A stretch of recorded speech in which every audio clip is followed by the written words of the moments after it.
하나님의 말씀은 마태복음 5장 1절부터 2절입니다. 마태복음 5장 1절로 2절 한 목소리로 읽으시겠습니다. 예수께서 무리를 보시고 산에 올라가 앉으시니 제자들이 나아온지라 입을 열어 가르쳐 이르시되 아멘. 산상수훈 강의 첫 번째 시간입니다. 마태복음 5장 1절부터 2절의 말씀을 갖고 오해라는 제목으로 함께 나누기를 원합니다. 부제목은 입을 열어 가르쳐 이르시니입니다. 가까운 관계가 틀어지는 이유가 뭘까요? 오해 때문에 그렇습니다. 가깝지 않으면 오해하고 자시고 할 것도 없습니다. 그죠? 오해해도 별로 문제가 되지 않아요. 왜냐하면 별로 볼 일도 없고 안 보면 그만이라고 생각하기 때문에 그렇습니다. 큰 이해가 걸려있는 문제가 아니라면 그렇습니다. 그러나 나와 아주 가까운 관계라면 사안이 다릅니다. 오해로 관계가 깨어지면 안 되기 때문에 그렇습니다. 오해를 많이 받는 대표적인 직업이 뭘까요? 구글링 해보니까 맞습니다. 목사라고 해요. 목사는 교회 안팎으로 이런저런 오해를 받는다고 합니다. 목회를 해보니 정말 그런 것 같습니다. 그렇다고 목사가 오해를 받는 것만 있는 거 아니고요. 성도님들을 또 오해하기도 하죠. 여러분들도 마찬가지 아닐까요? 지금까지 수차례 오해하기도 하셨고 오해 받기도 하셨고 그러셨을 것 같아요. 그러면 오해란 무엇입니까? 우리는 왜 오해를 하고 오해를 받습니까? 오해란 단어를 네이버 국어사전에서 찾아보면 이런 뜻 갖고 있습니다. 그릇되게 해석하거나 뜻을 잘못 이렇게 되어 있어요. 오해는 그것이 말이든 글이든 아니면 행동이 되었든 상대방의 입장과 상황과 형편을 알지 못할 때 생깁니다. 그런가요? 다시 말해 상대방의 마음을 모를 때 발생하는 것이 오해입니다. 전지전능하지 않는 인간이기에 오해하는 게 당연해요. 상대방의 마음을 알 수가 없잖아요. 그런데 오해를 좀 더 정확히 살펴보면 이렇습니다. 상대방의 마음을 모르는 것에 더해서 그 상대방의 마음을 내가 가늠하는 거예요. 내가 판단하는 겁니다. 그래서 오해가 생기죠. 내 생각으로 상대방을 재단해버릴 때 오해가 생깁니다. 따라서 오해하지 않으려면요, 먼저 상대방의 마음을 알아야 합니다. 상대방의 마음과 내 마음이 하나가 되면 오해가 아니라 뭐가 되죠? 이해가 됩니다. 오늘 나눌 내용은 이 오해와 이해에 관한 것입니다. 오늘은 산상수훈의 첫 시간입니다. 그래서 설교의 주요 내용이 정보, 지식 이런 것들이 들어갑니다. 그러니까 집중이 필요하다는 말씀입니다. 산상수훈에 대해서 신학자들은 이렇게 말합니다. 제가 한번 읽어볼게요. 산상수훈은 왕국 중심의 윤리적 책임에 대한 요구이다. 순종에 대한 상급과 복을 제시하고 있다. 또 이런 의견도 있습니다. 산상수훈의 산은 정상에 도달할 수는 없지만 그럼에도 불구하고 올라가야 하는 산이다. 올라가다가 넘어질지라도 그만큼은 올라간 것 아닌가.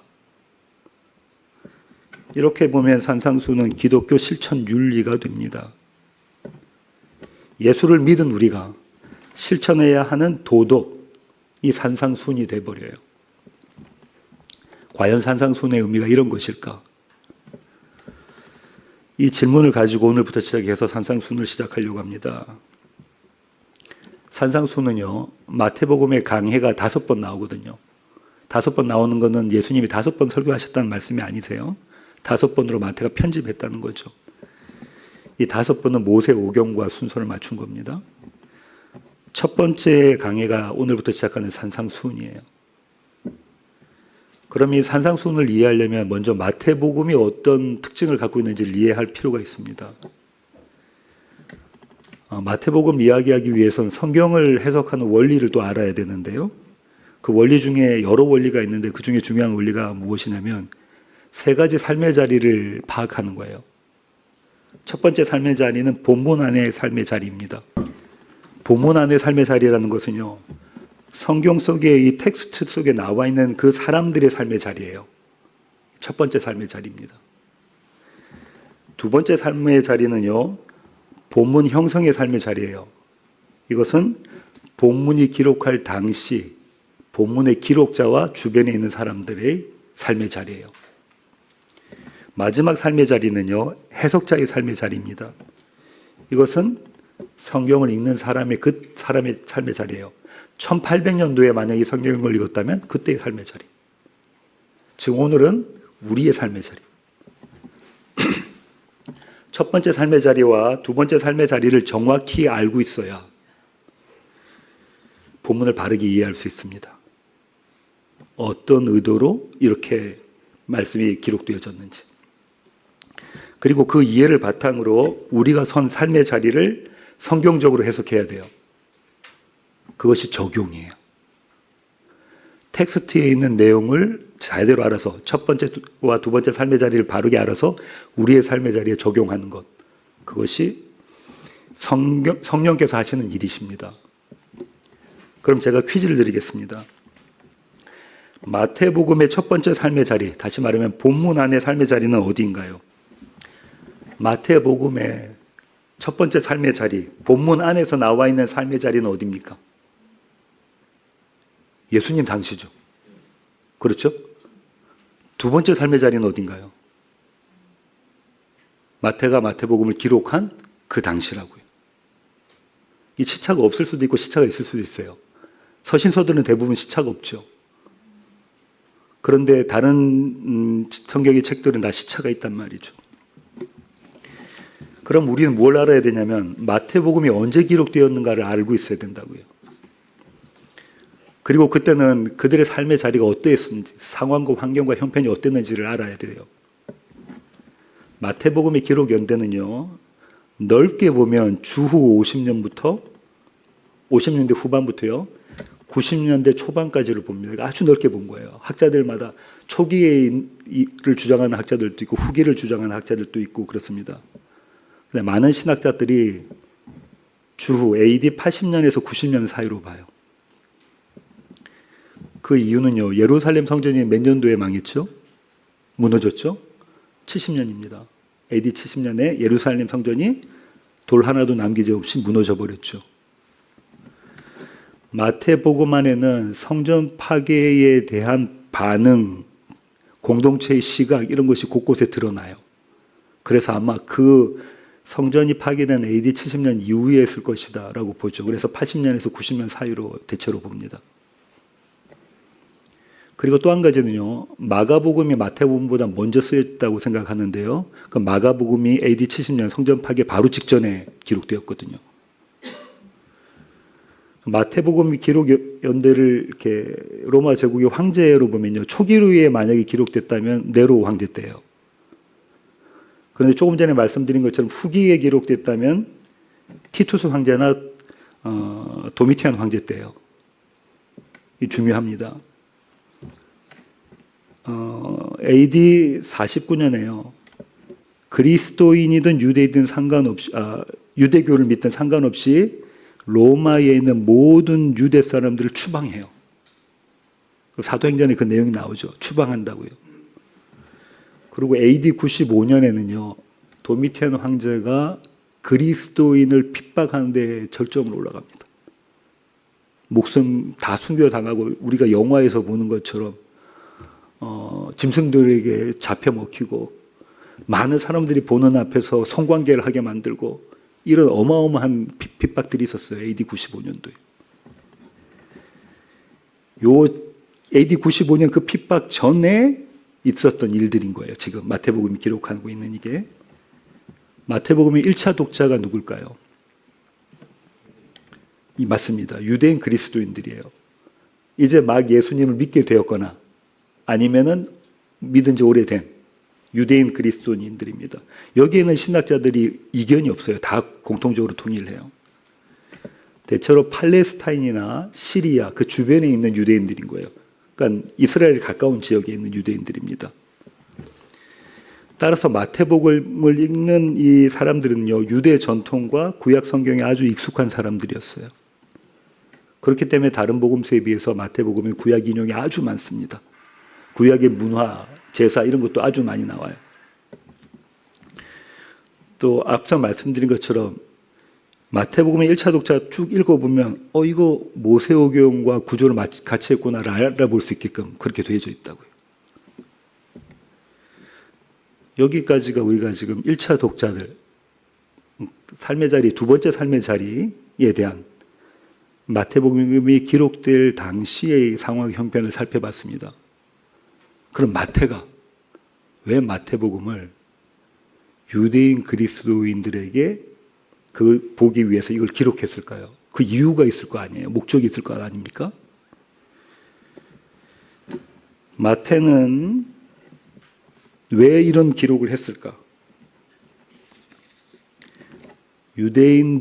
당시의 유대인 그리스도인들은 대체로 어떤 고민을 갖고 있었을까?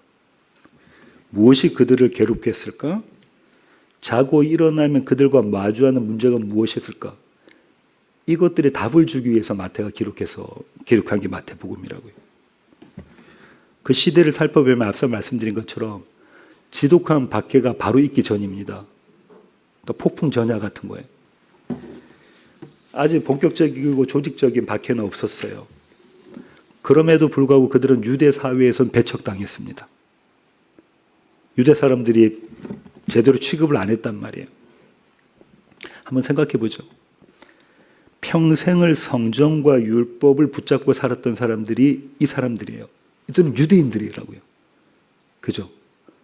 예수님을 만나기 전에는 평생을 율법에 그리고 성전을 붙잡고 하루하루를 살았던 사람들이에요. 옆에 있는 이웃의 유대인들과 똑같이. 그러다가 이들은 예수 그리스도를 만나게 됐어요. 그분을 알게 됐습니다. 그분을 믿게 되었습니다. 이스라엘이 그렇게 소망했던 메시아가 바로 이분이었구나. 이 사실을 알게 된 거예요. 지금까지 믿고 있었던 그들의 메시아관이 달라졌습니다. 그들의 메시아관은 어땠다고요? 다윗과 솔로몬의 영광을 우리에게 가져다 줄 민족적 메시아. 나의 부흥을, 나의 영광을 위한 그런 메시아였는데 이들이 이제 예수를 알게 되고 난 다음에 메시아관이 달라졌어요.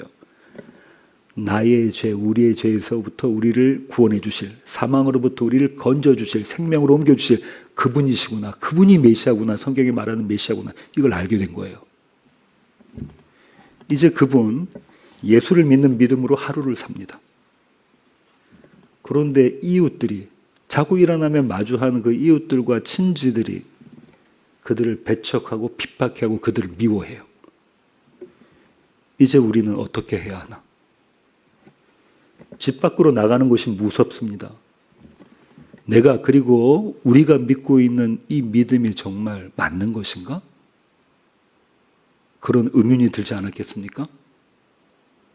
우리는 성경에 나오는 믿음의 인물들을 보면 줄기차게 믿음이 그냥 딱 이렇게 있는 것처럼 보여지잖아요.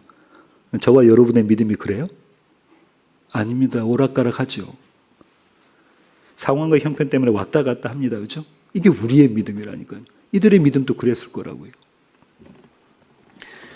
그럼 그들에게 던지는 메시지가 천국이 왔다예요. 하나님 나라가 왔다. 이게 마태복음의 주제입니다. 그 나라의 주인이 너희가 믿고 있는 바로 예수 그리스도시다. 예수는 구약의 모든 예언을 성취하신 분이시다. 모든 율법을 완성하신 분이 그분이시다. 그러니 이 박해와 고난 속에서도 너희는 인내하며 믿음을 지켜라. 그러니까 마태복음의 기록의 목적은 뭐냐면요. 유대인 공동체를 위로하고 격려하고 소망을 갖게 하고 믿음 위에 서게 하기 위한 거예요. 그런 상황 가운데 있는 유대인 공동체. 반면 요한계시록의 목적은 요한계시록은 AD 95년에 쓰여졌거든요. 앞서 말씀드린 것처럼 도미티안 황제가 가장 박해할 그때 목적이 있는 거죠. 이런 목적을 알고 이해하고 난 다음에 마태복음을 읽으면 이해가 더 쉽습니다. 이제 산상수는 5장부터 7장까지거든요. 5, 6, 7장. 1장부터 4장까지의 내용을 간단하게 좀 살펴보기를 원합니다. 성경책이 있으시면 1장부터 펴서 보시면 되겠습니다. 1장 전반부는 예수님의 족보입니다. 그죠? 마태복음 1장 1절 화면에 나옵니다. 함께 읽으시겠습니다. 아브라함과 다윗의 자손 예수 그리스도의 계보라. 헬라어 순 이렇습니다. 계보, 예수 그리스도, 다윗의 자손, 아브라함의 자손. 첫 단어가 뭐라고요? 계보예요. 족보예요. 뭔가 지금 의미하고 있는 게 있어요. 예수 그리스도의 족보. 족보를 딱 강조하고 그 족보가 누구의 족보냐면 예수 그리스도의 족보다. 예수의 계보를 강조한 이유는요. 그분이 왕이시다라는 거예요. 그분이 메시아시다라는 거예요. 그분이 주이시다라는 이야기를 하고 싶은 겁니다. 그럼 제가 질문을 해보겠습니다. 성경에서 이 족보 이야기, 계보 이야기가 쭉 나와 있는 권위의 책이 어떤 책이죠? 어떤 책이 계보의 이야기를 쭉 이야기하고 있습니까? 누구누구의 계보는 이러하더라. 이렇게. 창세기입니다. 그죠? 창세기에 그 계보 이야기가 쭉 나옵니다. 어디서부터 나오면 창조 때부터 나와요. 창조의 내력은 이러하더라 해서 내력이 계보예요. 창세기 족보의 이야기를 요약하면 이렇습니다. 하나님께서 선택하셔서 부르신 자들에게 구원을 주시는 은혜의 이야기예요. 하나님께서 선택하셔서 부르신 자들에게 구원을 주시는 은혜의 이야기가 계보 이야기, 족보 이야기입니다. 아브라함이 그랬나요? 아브라함이 그랬습니까? 이삭이 그랬습니까? 목사님, 이삭은 하나님이 선택하셔서 부르신 거 아닌 건 아닙니까? 이삭은 원래 태어날 수 없는 자예요. 그렇죠? 야곱이 그랬습니까? 창세기 계보의 마지막 스토리 누구의 스토리죠? 요셉의 스토리입니다. 요셉이 죽으면서 창세기가 50장에 맞춰지죠. 요셉이 그랬습니다. 다윗도 그랬고. 성경에 나와 있는 계보 얘기는 전부 다 그 얘기예요. 하나님이 선택하셔서 부르셔서 구원 주시는 은혜의 이야기라고요. 마태복음의 계보가 창세기의 계보를 끌고 오는 것이라면 마태복음의 계보 이야기도 그런 이야기일까요? 네, 당연히 그런 이야기죠. 예수님의 족보에 이를 뒷받침할 여인들이 등장합니다. 예수님의 족보에 여인이 몇 명 등장합니까? 5명 등장합니다. 그죠? 마리아 빼고는 4명이 등장해요. 마태복음 1장 펴놓으십시오. 첫 번째 등장하는 여인이 다말이에요. 두 번째가 라합이고요. 룻이고요. 우리아의 아내입니다. 누굽니까? 밧세바. 이 여인들의 공통점이 뭐죠? 우리의 눈살을 찌푸리게 하는 여인들입니까? 예. 상식적이지 않은 방법으로 아들을 낳은 자들인가요? 그렇습니까? 이 여인들은요, 자신들로서는 아들을 가질 수 없었던 자들이에요. 은혜로 아들을 얻은 자들입니다. 낳은 자들이에요. 이 여인들을 대표하는 한 여인이 마지막 여인이에요. 그 여인이 마리아입니다. 그 마리아는 저와 여러분은 아무렇지도 않게 생각하지만 다른 사람들이 생각할 땐 마리아는 도대체가 아들을 낳을 수 없는 자예요. 그죠? 거짓말이거나, 그죠? 아니면 다른 남자의 아들을 낳았거나. 성경은 마리아가 누구를 통해서 아들을 낳았다고 하죠? 성령을 통해서 아들을 낳았다고 하죠. 이것이 교회입니다. 성경에서 말하는 여인은 2가지로 모형됐는데 하나는 교회, 하나는 사탄이에요. 예수님의 십자가에서 죽으실 때 예수님의 십자가 주변에 여인들이 있었어요. 그죠? 그 여인들의 이름이 전부 다 마리아입니다. 전부 다 마리아예요. 예수님의 어머니 마리아, 막달라 마리아, 살로메 마리아. 일부러 성경이 지금 그 얘기를 하고 있는 거예요. 교회를 이야기하고 있는 겁니다. 따라서 하나님의 은혜로 그리스도를 낳은 자들이 교회예요. 그 은혜 없이는 하루도 살 수 없는 자들이 교회입니다. 이 얘기를 어디서 하냐면 요한계시록에서 그대로 해요. 여인이 아들을 낳아. 장차 철창으로 만국을 다스릴 아들을 낳는 모습이 나온다고요. 교회 이야기를 하고 있단 말이죠. 여기까지가 1장 전반부입니다. 1장 후반부는요, 예수님의 출생에 대한 비밀이 나와요. 마태복음 1장 19절 여러분이 읽으시겠습니다.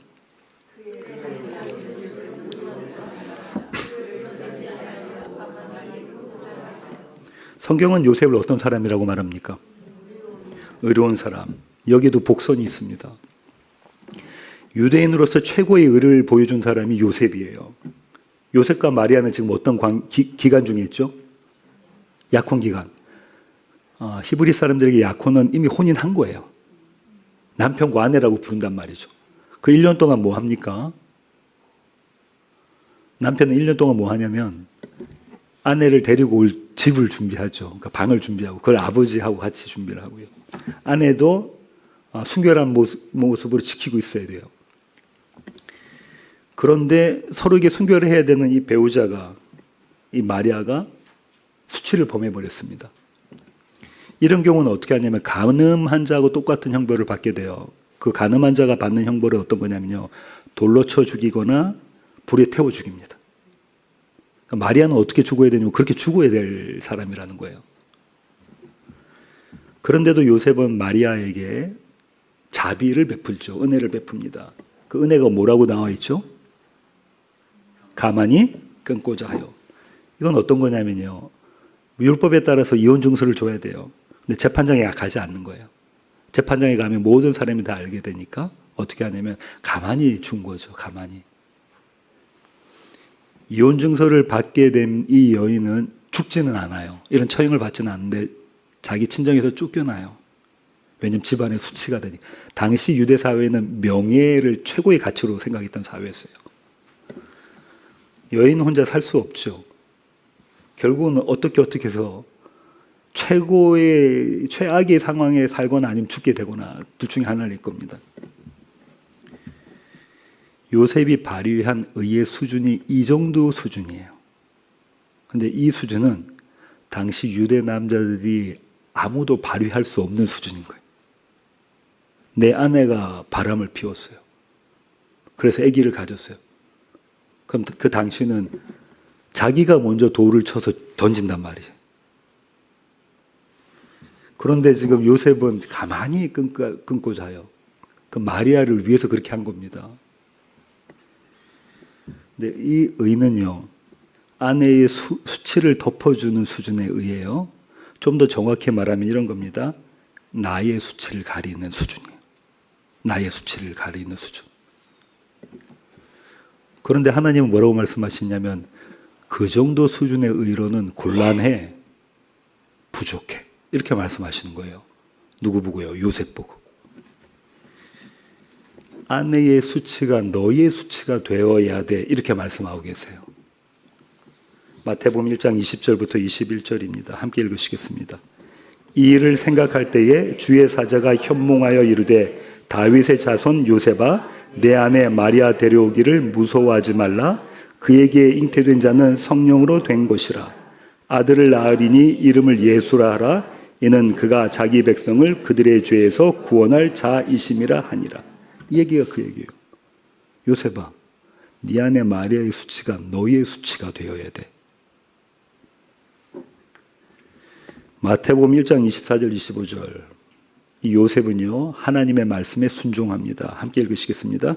요셉이 잠에서 깨어 일어나 주의 사자의 분부대로 행하여 그의 아내를 데려왔으나 아들을 낳기까지 동침하지 아니하더니 낳음에 이름을 예수라 하니라. 이 자리에서 비로소 요셉은 의로운 사람이 됩니다. 한번 생각해 보십시오. 요셉이 주변 사람들에게 마리아가 임신했다는 사실을 알렸을까요? 알리지 않습니다. 이 아이는 누구의 아이라고 했을까요? 나의 아이. 그러면은 마리아는 수치를 당합니까? 마리아는 수치를 당하지 않아요. 근데 요셉은 알고 있어요. 요셉이 발휘한 의가 여러분과 우리의 의 같았으면 요셉의 평생은 의심으로 점철됐을 겁니다. 그렇지 않겠습니까? 여러분 안 그러세요? 우리의 의 같았으면, 내가 한번 발휘했던 의 같았으면 아내도 의심하고 자기도 의심하고 그랬을 거예요. 근데 요셉이 발휘한 믿음은요, 하나님께서 원인 되어진, 성령이 원인 되어진 믿음이었어요. 그걸 어떻게 알고 있냐면 계속해서 성령께서 요셉에게 말씀을 주시고 말씀을 주시고 말씀을 주십니다. 그렇게 확인시켜 가십니다. 2장 전반부를 보겠습니다. 동방박사들이 등장합니다. 예루살렘 궁에 한바탕 소동이 일어나요. 소동의 원인이 뭐죠? 유대인의 왕으로 나신 이가 누구시냐? 어디 계시냐? 이게 소동의 원인이에요. 그죠? 한 나라의 왕이 2명 있으면 안 돼요. 헤롯 궁이 완전히 뒤집혀집니다. 딱 이 말이에요. 동방박사들이 이야기한 이야기가 유대인의 왕으로 나신 이가 어디 계시냐? 이게 매일 저와 여러분에게 질문하는, 성경이 질문하는 질문이에요. 너희의 왕이 어디 계시냐? 소동이 난 것을 이걸 뒤로 한 채 궁을 빠져나온 동방박사들이 예수님을 만나서 예수님께 3가지 예물을 드립니다. 그게 뭡니까? 맞습니다. 황금과 유향과 몰약이에요. 이거는 왕께 드리는 선물입니다. 왕으로 오신 예수 그리스도를 이야기하고 있는 게 2장이에요. 2장 후반부에 보면 예수님이 헤롯 왕의 위협을 피해서 어디로 피신하시죠? 애굽, 이집트로 피신하십니다.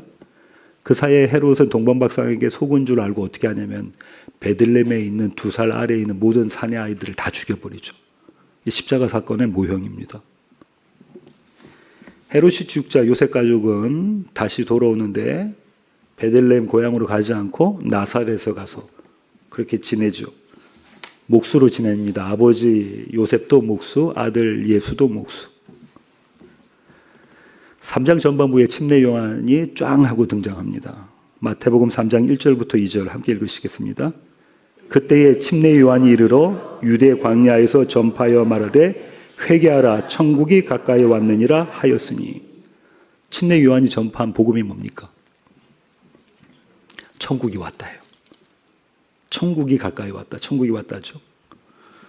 마태복음 3장 7절부터 9절 함께 읽으시겠습니다. 요한이 많은 바리새인들과 사두개인들이 침례 베푸는 대로 오는 것을 보고 이르되 독사의 자식들아 누가 너희를 가르쳐 임박한 진노를 피하라 하더냐. 그러므로 회개에 합당한 열매를 맺고 속으로 아브라함이 우리 조상이라고 생각하지 말라. 내가 너희에게 이르노니 하나님이 능히 이 돌들로도 아브라함의 자손이 되게 하시리라. 아멘. 한번 생각해 보세요. 율법을 모두 지켜낸 유대 사람들이 누굽니까? 바리새인이에요. 모두 지켜낸 유대 사람들이 바리새인이에요. 성전 제사를 책임졌던 사람들이 누구죠? 사두개인들이에요. 근데 침례 요한은 지금 뭐라고 하냐면 이들이 회개에 합당한 열매를 맺었다는 거예요? 안 맺었다는 거예요? 안 맺었다는 겁니다. 여기도 복선이 있어요. 구원은 인간의 행함으로 성취되는 것이 아니라는 거예요. 구원은 인간의 열심으로 두려지는 게 우리가 얻을 수 있는 것이 아니라는 겁니다. 이렇게 3장 전반부를 마치고요. 3장 후반부에는요. 예수님께서 침례 요한 앞으로 침례받으러 나오십니다. 마태복음 3장 14절입니다. 함께 읽으시겠습니다. 요한이 말려 이르되 내가 당신에게서 침례를 받아야 할 터인데 당신이 내게로 오시나이까. 바리새인과 사두개인들한테 독소를 퍼부었던 침례 요한입니다. 그런데 지금 예수님 앞에서는 나사렛 목수 출신인 예수님 앞에서는 이렇게 납작 엎드려요. 그죠? 예수님이 그들보다 율법을 더 잘 지키셔서 그러셨을까요? 사람들의 눈에 보이게. 예수님은 율법을 완성하셨죠. 그런데 사람들의 눈에 보이게 예수님이 바리새인들보다 더 율법을 잘 지켜서 사두개인들보다 더 성전에 열심을 내셔서 침례 요한이 그랬습니까? 아닙니다. 마태복음 3장 15절 함께 읽으시겠습니다. 예수께서 대답하여 이르시되 이제 허락하라. 우리가 이와 같이 하여 모든 의를 이루는 것이 합당하니라 하시니 이에 요한이 허락하는지라. 주님이 이렇게 말씀하세요.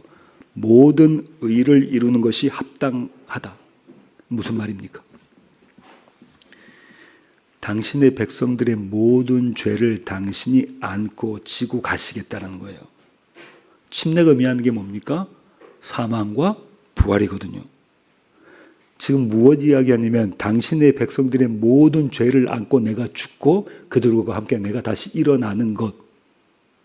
예수님의 십자가 죽으심과 부활하심을 지금 이야기하고 있는 거예요. 그때 하늘에서부터 소리가 나옵니다. 성경에서 복음서에서 소리가 나오는 곳이 두 군데 있죠. 이때와 변화선 사건 때예요. 마태복음 3장 17절입니다. 함께 읽으시겠습니다. 하늘로부터 소리가 있어 말씀하시되 이는 내 사랑하는 아들이요 내 기뻐하는 자라 하시니라. 1구 3장에 맞춰주고요. 4장 전반부에는요. 예수님이 성령에 이끌려 광야로 가셔서 마귀에게 사탄에게 시험 받으십니다. 그죠? 시험의 내용들은 다 알고 계시잖아요. 결과만 한번 살펴볼게요. 4장 11절입니다. 제가 읽겠습니다. 이에 마귀는 예수를 떠나고 천사들이 나와서 수종드니라. 그리고 4장 후반부터 예수님의 공생애가 시작됩니다. 사역이 시작되는 거예요. 이전까지 예수님의 공생애가 없어요. 4장 17절 공생애 시작하시면서 하시는 복음 선포를 하시는데요. 그 내용이 무엇인지 함께 읽으시겠습니다. 이때부터 예수께서 비로소 전파에 이르시되 회개하라 천국이 가까이 왔느니라 하시더라. 앞서 살펴본 침례 요한의 복음과 같습니까? 같아요. 회개하라 천국이 가까이 왔다. 천국이 왔다. 하나님의 나라가 왔다 하는 거예요. 그리고는 제자들을 부르시는 장면이 나와요. 베드로와 형제 안드레, 그다음 요한과 야고보 4명을 부르시는 장면이 나오고요. 그 다음에 예수님의 공생애 3년 아니면 3년 반 동안의 모든 사역을 요점 정리하는 그 구절이 나와요. 그게 4장 23절입니다. 함께 읽으시겠습니다. 예수께서 온 갈릴리에 두루 다니사 그들의 회당에서 가르치시며 천국 복음을 전파하시며 백성 중에 모든 병과 모든 약한 것을 고치시니. 예수님의 사역이 이게 전부 다예요. 한마디로 한 문장으로 말하면 이 문장이에요. 먼저 24절을 보면 동사가 하나고요. 분사가 3개입니다. 동사는 다니다고요. 분사는 가르치다, 복음을 전파하다, 고치다예요. 그래서 신학자들은 예수님의 사역을 3중 사역이라고 말한다고 말씀드렸습니다. 그렇죠? 가르치는 사역, 전파하는 사역, 고치는 사역. 근데 제가 일전에 말씀드린 것처럼 저는 그렇게 생각하지 않고요. 예수님의 사역은 한마디로 복음 전파하셨어요. 회개하라, 천국이 가까이 왔다. 이 복음을 전파하시는 거였다고요. 근데 그 복음을 전파하시는 방식이 하나는 가르치시는 거예요. 그리고 또 하나는 고치시는 겁니다. 모두가 복음을 전하는 모습이세요. 복음의 내용을 가르쳐 알게 하시고 복음을 경험해서 회복되게 하시는 거예요. 그렇게 지식적으로 아는 것 그리고 경험적으로 아는 것을 통해서 믿음이 무엇인지를 알게 하세요. 믿음이라는 것은요. 예수 그리스도가 어떤 분이신지 하나님의 말씀이 어떤 것인지 반드시 제대로 알아야 됩니다. 그걸 제대로 모르고 믿음을 발휘하는 사람들이 이단이에요. 그죠? 또 한 가지는요. 그것이 지식에 머물러 있으면 안 돼요. 그럼 믿는 것이 아니에요. 내 삶 가운데 그 복음이 경험되어져야 돼요. 이걸 통틀어서 믿음이라고 말합니다. 여기서 다시 한번 생각해 보겠습니다. 유대인들이 하나님 나라를 몰랐습니까? 유대인들이 구약 성경을 몰랐을까요? 아니요. 지금 그들은 누구보다 하나님의 말씀을 잘 알았고 심지어 외우기까지 했고 그리고 하나님 나라를 소망했었어요. 메시아를 그렇게 간절히 바랬다고요. 그런데 그들에게 주님이 말씀하십니다. 가르쳐 이르시되. 마태복음 5장 1절부터 2절 여러분이 읽으시겠습니다.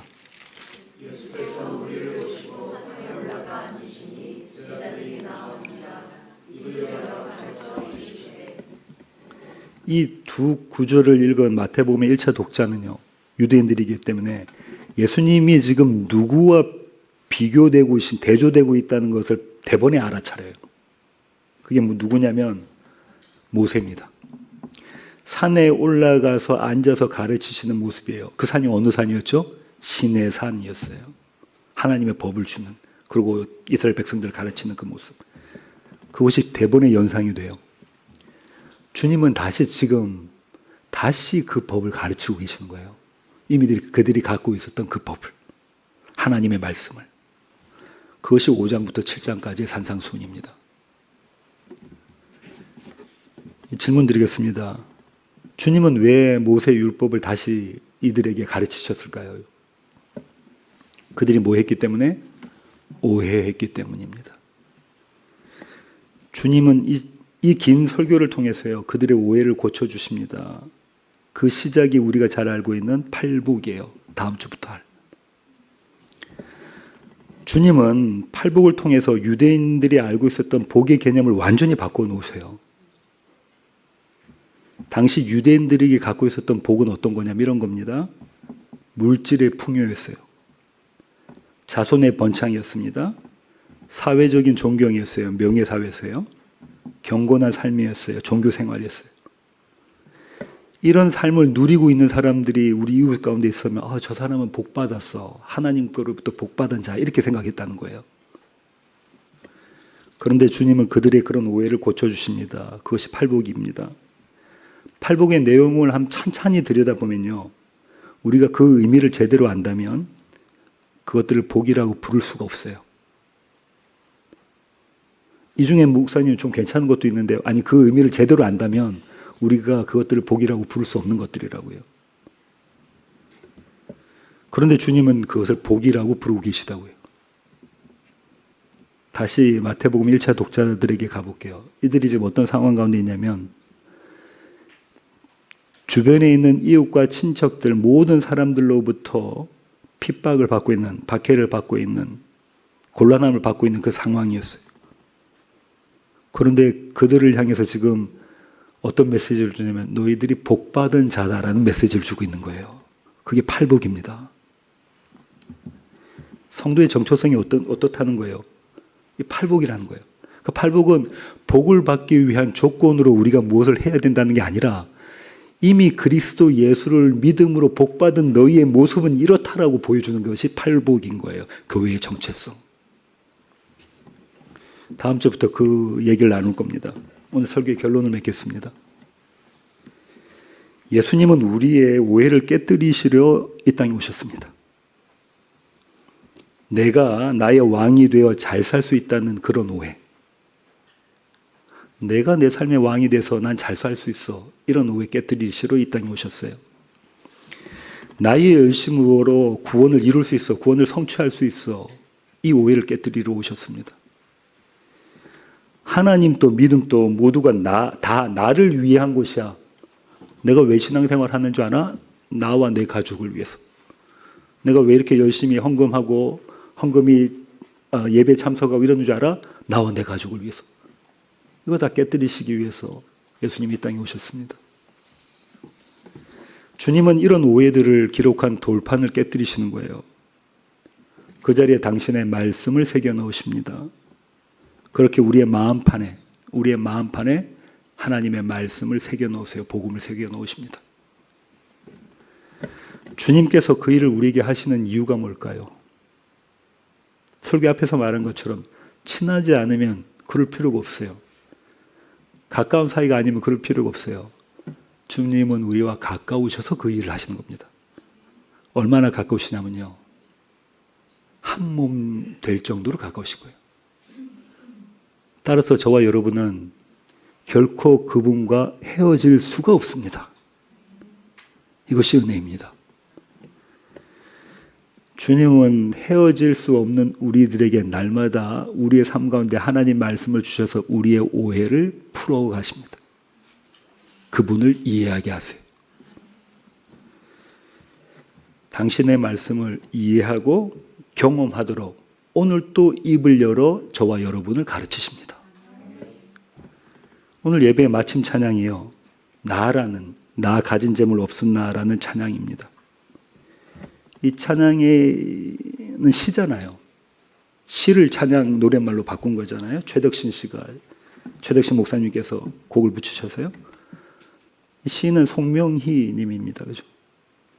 뇌성 마비를 앓고 있는 분이죠. 사진에 화면에 나오나요? 지금 많이 연세가 드셨어요. 얼마 전에 그 나라라는 제목의 시집을 내셨는데 아직 제가 보지를 못했습니다. 노랫말이 이렇습니다. 제가 한번 읽어볼게요. 나 가진 재물 없으나 나 남이 가진 지식 없으나 나 남에게 있는 건강이 있지 않으나 나 남이 없는 것 있으니 나 남이 못 본 것을 보았고 나 남이 듣지 못한 음성 들었고 나 남이 받지 못한 사랑 받았고 나 남이 모르는 것 깨달았네. 공평하신 하나님이 나 남이 가진 것 나 없지만 공평하신 하나님이 나 남이 없는 것 갖게 하셨네. 저는 이 노래말이 팔복의 의미를 제대로 보여준다고 생각해요. 이 시에서 우리는 무엇을 볼 수 있냐면요. 이 시인이 얼마나 복을 오해했을까요? 그 자신의 삶의 이 자리, 자신을 보고 자신의 모습 보고 복을 얼마나 오해했을까요? 그런데 주님께서 말씀을 주셔서 그의 오해를 풀어주십니다. 그를 이해하게 하십니다. 이 시에 그 내용이 담겨져 있는 거예요. 모든 사람들이 지지리도 복이 없다고 하는 자리에서, 그렇지 않습니까? 모든 사람들이 지지리도 복이 없다고 하는 그 자리에서, 모두들 저주라고 하는 그 자리에서, 이 정도면 저주 아니에요? 가난해요. 제대로 생각할 수도 없어요. 말할 수도 없어요. 제대로 움직일 수도 없어요. 모두들 저주라고 생각하는 그 자리에서 저는 그리스도를 예수를 만났습니다. 그분의 사랑과 은혜를 만났습니다. 주님은 그 자리에서 사람들이 말하는 그 어떤 복도 복이 아님을 알게 하셨습니다. 주님이 나의 참 복임을 깨닫게 하셨습니다. 그래서 저는 그 자리에서 우리 주님을 노래합니다. 바로 그 자리에서 주님의 생명으로 또 하루를 살아갑니다. 이 가사에 그 모습이 담겨져 있지 않습니까? 얼마나 원망하는 시간들이 있었을 거며 얼마나 자신을 한탄하는 시간들이 있었을 겁니까? 그 자리에 주님은 그런 오해들을 풀어내시는 그런 분이십니다. 그 자리가 어딘가요? 이 신이 지금 이야기하고 있는 그 자리가 어디입니까? 십자가입니다. 그리스도 예수가 나를 사랑하셔서 죽으신 그 자리, 나의 모든 죄와 나의 모든 사망이 묶여진 그 자리, 십자가입니다. 그 십자가의 자리로 우리를 끌고 가셔서 우리와 함께 부활로 일어나시는 그 주님의 은혜가 저와 여러분에게 있기를 원합니다. 기도하시겠습니다. 주님, 그렇습니다. 하나님, 우리는 날마다 오해합니다. 믿음조차도 의조차도 내 것인 양 그렇게 우리가 생각하며 자랑합니다. 하나님이 아니라 우리가 주인 되어서 하루하루를 살아가는 모습입니다. 하지만 주님은 이런 저희들을 그대로 내버려 두지 않으시고 우리에게 말씀으로 가르쳐 주십니다. 그 오해를 풀어주시고 하나님의 말씀이 어떤 것인지라는 것을 진정으로 깨닫게 하십니다. 하나님, 날마다 이 은혜로 하루하루를 살아갑니다. 이 기쁨과 이 감사와 이 은혜를 노래하는 우리 낮은 울타리 모든 교회 가족 되게 하시고, 그래서 나의 나됨은 그리스도 예수의 놀라우신 은혜라는 고백이 우리 입술로부터 나오게 하여 주시옵소서. 귀하신 예수님의 이름으로 기도합니다. 아멘.